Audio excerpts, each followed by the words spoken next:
কথাটো হল যে ঘৰত ভাষাটোতো আৰ্টিফিচিয়েলি কোনোবাই মেজৰিটি কৰি ৰাখি লাভ নাই ন।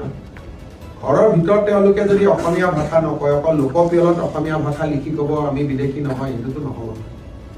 অসমীয়া ভাষাটো আমি কাৰোবাক এইটো সাহিত্য সভাৰ সভাপতি ডাঙৰীয়াৰ কথাৰ লগত মোৰ ইয়াত এটা বিৰোধিতা আছে। যদি অসমীয়া ঘৰত নকয় লিখি কি লাভ হ'ব?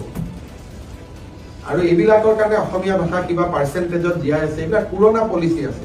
ইমান পাৰ্চেণ্টে ক'লে অসমীয়া থাকিব। আমি যেতিয়ালৈকে চন্দ্ৰ সূৰ্য থাকিব অসমত অসমীয়া ভাষা থাকিব।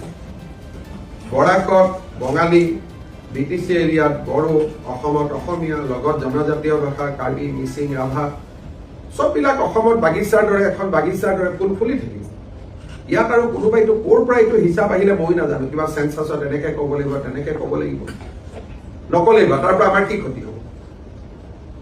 কোনোবাই যদি ভাবে এইটো হ'ল এটা পুৰণা যে 50% ওপৰ হ'ব লাগে, এনেকুৱা ক'ৰবাত আইনত লিখা আছে নেকি? মইতো কোনো আইনত দেখা নাই। এইবিলাক হ'ল পুৰণা, এইবিলাক হ'ল তুষ্টিকৰণৰ একোটা ৰাস্তা। মই ভাল পাম যে অসমীয়া ভাষাটো লিখকো ঘৰতো কওক।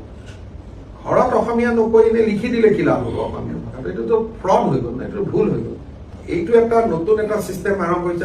আমাক দুৰ্বল বুলি ভাবি এইটো এটাও ব্লেকমেইলিঙৰ ৰাস্তা লোৱা হয়। আমি ইমান দুৰ্বল নহয় নহয়। আমাৰ লগত গোটেই জনজাতীয় মানুহ আছে, টি গাৰ্ডেনৰ মানুহ আছে, সকলোৱে লিখিব যোনে অসমক ভাল পায়, অসমৰ মাটিত আছে, নহয় জানো?